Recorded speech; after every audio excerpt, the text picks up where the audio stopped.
Robschild, no investment advice. Welcome to the show where we view the financial markets using Benjamin Graham's investment philosophy, macro technicals, and a touch of crystal ball gazing. Today is Tuesday, May 13th, 2025. Today's episode begins with our headline, CPI only 2.3%. Market Watch did not put up the numbers as of this recording, so I put them in myself. This is the actual column, the expected column, and the last reading of this.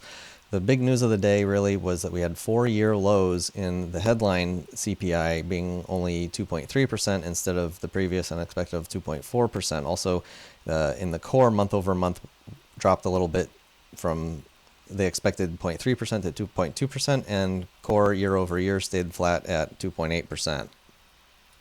So the market viewed this as being good news for now. This low CPI, dropping CPI is not always good news, by the way.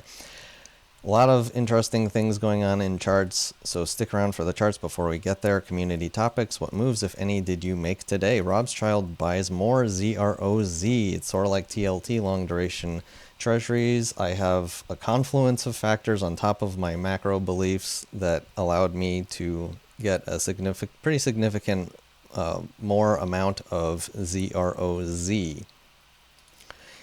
What moves, if any, did you make today? Comment below. Coming up, as always, continuous tariff updates. And on Thursday, we have PPI coming out. How much are producers paying, for stuff? Are they paying more and more or less and less? That kind of is the precursor to the CPI, sort of predicts the next CPI a little bit better. And then, a little more forward-looking is what I mean. And then we have, of course, initial and continuing jobless claims, which I'm keeping a very close eye on. I'm hearing a lot of people talk about companies thinking like, okay, yeah, there's these tariff deals, but there still are tariffs, and this increases the cost of business. And, with consumer sentiment being so low, a lot of people are sniffing out a slowdown, and companies are thinking about laying off more and more people. In fact, so much that Microsoft announced today that it is laying off 3% of its workforce, about 1 in every 33 people. So although this data comes out on a weekly basis, the initial and continuing jobless claims, I'm keeping a very close eye on this.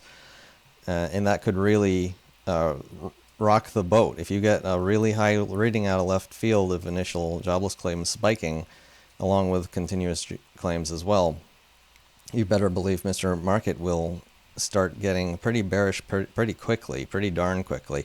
As always, thank you for watching, subscribing, commenting, and supporting the show. The subscription button is right over here. And these are the deets of how to support the channel, also in the description. Before we get to the charts, daily reminders, macro views are explained in my website. Click on it. All these very important items, no changes today, nor changes in the crystal ball readings, nor the Robschild portfolio, although this is more now. It's not just 52%. Other than that, no changes today. On to the charts, starting with the S&P 500, the SPX, following the path that I drew out yesterday that I was expecting. When you get a big gap like this, it can have enough momentum that it just kind of keeps going up, sort of like if you're throwing a ball really hard, it's like it kind of naturally wants to go up. That's sort of what's going on here, the way I look at it. But we have some divergences that, may say that we are not necessarily going directly up to the all-time highs right now. And in fact, this could be a top where we roll over. I really don't know where he'll go from here, but I want to point out that the advanced decline line went flat, even though the S&P 500 went up by, how much did it go up by? 0.72%, pretty good move up, while the advanced decline line flat. That means that this is not confirming the move higher. I want to add that the SOFR rates are now like let's call it 3 basis points above the Fed funds target, which means there's tons of cash on the sidelines in the institutions, so they're not leveraging into this market. That's how I'm interpreting this anyway. if the institutions were convinced that the markets were going to just keep going higher and higher, you wouldn't see the SOFR rate pegged at this level of 4.28 while the floor is 4.25. Another chart I brought up yesterday and several shows now is the Russell 2000. I said specifically I want to see this pattern of lower highs and lower lows broken, and today, even though the stock market went up today, interestingly the Russell 2000 was unable to even poke its head above this high from March 25th, adding to the fact that not all stocks went up today. One of those sectors that did not go up today is healthcare, dropping by another 3%, all while the S&P 500 is continuing to rise. We are now sitting from its peak down 17.4%. Again, this is supposed to have a lower beta, so when stocks go, when the S&P 500 goes down 1%, this is supposed to go down only 0.75%. This has had a much bigger drop, and I said this is going to start looking like more and more clear opportunity the longer these diverge. And so I have my finger on the trigger here for getting into some XLV, but I haven't pulled it yet. One more signal that is suggesting that we're not launching straight back into a real hot economy with, potentially inflation going up and everything being great is Dr. Copper. It did go up 1.7% today, but we're still just winding up in this range. Dr. Copper with a PhD in economics is not sure what to do here. I'm finding it interesting that junk bonds credit spreads are getting tighter once again. A great way of getting this on a daily basis is HYG divided by SHI. I've been bringing this up a lot. But anyway, the Fred website now shows Monday's credit spread, and I said for the market to get bullish, I want to at least see us get actually, for me to believe we're not still in panic mode, that stocks are just like collapsing. I need to see this drop down below this day of April 2nd, Liberation Day, and we did that actually on Monday by 5 basis points. Now with a credit spread of only 3.15, Granted, we're not back down to the crazy tight range of 2.62 that we saw recently, but it's headed, we're no longer in this pattern of higher highs and higher lows the way that I see it. So this can actually give more legs to stocks going higher, even though I think that this market is being extremely complacent here. Like junk bonds, they go on sale sometimes. Like why would people be going into junk bonds when the risk is higher and that they can often go on discount? But it is what it is.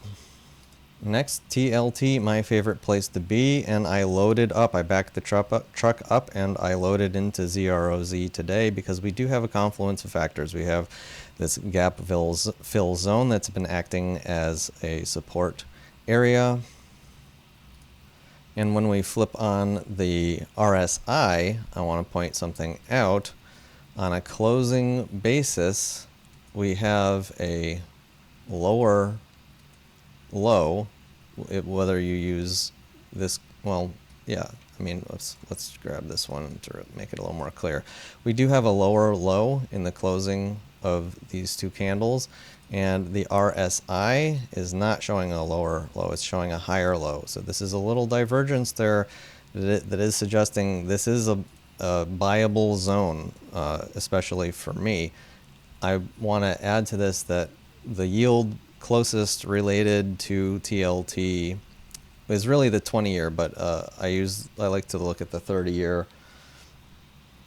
Actually, we might as well pull up the 20-year. It's closer to actual TLT. The 30-year is closer to ZROZ, though. They're both about the same, both around 4.92. Let's just use the 20-year just because it's more related directly to actually TLT. I just want to note that, we go back in this chart. We've rarely seen this high of a yield in the 20-year Treasury for a long time now. when we had a peak in yields in January of 2025, we got up just above 5%, so we're very close to that mark. The all-time high was in October 2023, peaking at 5.38%. I don't think that we are headed back up there at this point in the cycle. If I did, I wouldn't be loading into ZROZ right now. And this involves really bad consumer sentiment. We're hearing about layoffs coming in. CPI is also not going up. Instead, it seems to be going down. So what does that say? That says that bonds should be becoming more attractive here. And yet, they're not, they haven't filled up yet their cups. The buyers have not filled up their cups quite yet, is the way that I'm sort of looking at all of this. I also want to add that the MOVE index, it's starting to flatten out here a little bit, but it's still not elevated or elevating. Just something to keep a bit of an eye on. Again, a spike in the MOVE index can actually mean rush to Treasury bonds as well. It's not just if they're going down really fast. Next, I want to bring up the dollar index. After Monday's large move up to the upside, we have an inside day, so this is not screaming a reversal. If it was a reversal, we would want to see the whole candle taken out. And as it stands, we have higher highs and higher lows. So it looks to me like the dollar may continue higher, oddly enough, with stocks going up right now. Crude oil, according to some chartists, is gaining enough momentum where we do have potential for crude oil to actually move higher. I don't know what to think of this chart. All I know is that we're still below that $65 a barrel price point that we haven't seen for 4 years, all while the prices of everything else have gone up. This is not a... right now, the price of, as of today anyway, the price of crude oil is not saying, hey, the economy is going to be doing great here. And it also doesn't say that yields should be going up here when it's this low. It should be saying quite the opposite. But again, not all stocks went up and not all stocks went down today either, even though the healthcare sector went down. One of my largest holdings is EWZS, Small Caps of Brazil, and BRZU. This fund went up by 3%. I just love this chart pattern here. We have this descending wedge that dates all the way back to, there's a little bit of tea leaves, right? But nonetheless, I find it fascinating that this trend line has been fought at since December of 2023, when we hit it 1, 2, 3, 4, 5, 6 times. And on the 6th time, it had a confluence with this pivot level here. We broke through it, we retested it perfectly, and then we closed above it. And I said that when we closed above it, that was a super bullish sign just from a basic chart standpoint alone for Brazilian stocks. And it's currently rocketing to the upside 3% today. From a basic chart standpoint, this is likely to rip higher. I would say at least to the midpoint of this wedge sort of pattern here. But there's also potential that, if we get a rotation into Brazil, since, this fund pays, I think it's a 7% dividend, but for a whole country of stocks to be paying that out in cash makes these stocks seem insanely undervalued. And as I point out many times, in the price of dollars anyway, the value of this fund all the way back in 2008 was $102, and today these are stocks, they're selling for right now $28.33. So is it impossible to get back up to those 2008 highs? I mean, think of how long ago that was with inflation and everything. I think Brazil is set to really explode to the upside here. One last chart I want to bring up, the 10-year break-even inflation rate. And in the third day in a row, we had Thursday, Friday of last week, And now Monday confirmed completely flat at 2.29%, even though the stock market is flying higher, even though long duration rates have been going up. The break-even inflation rate is saying we believe inflation will average 2.29% over the next 10 years right now. And this is something the Fed uses and watches like a hawk. And that's all for today's show. That's all from me and my crystal ball. I hope you enjoyed. Thank you for watching, and see you next time. Robschild.